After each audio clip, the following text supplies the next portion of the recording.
আপনাদের কাছে আরেকটি কথা, আজকে বলেন তো চাঁপাইনবাবগঞ্জের শিবগঞ্জ উপজেলার ধাইনগর ইউনিয়নে নির্বাচনী হাওয়া। হাজারো মানুষের উপস্থিতিতে অনুষ্ঠিত হল বিএনপি সমর্থিত চেয়ারম্যান পদপ্রার্থী সাদিকুল ইসলামের বিশাল জনসভা। করেছি, আপনাদের কাছে প্রতিশ্রুতি নিব, আপনাদেরকেই প্রতিশ্রুতি দিব, প্রতিশ্রুতির অদা ভঙ্গ করবো না, আছেন না।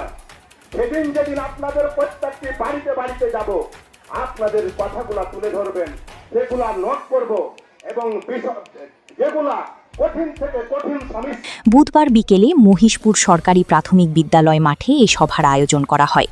ইয়াসিন আলীর সভাপতিত্বে সভায় বিশেষ অতিথি হিসেবে উপস্থিত ছিলেন ধাইনগর ইউনিয়ন বিএনপির সাধারণ সম্পাদক প্রিন্স মাহমুদ মিয়া সহ স্থানীয় শীর্ষ নেতারা।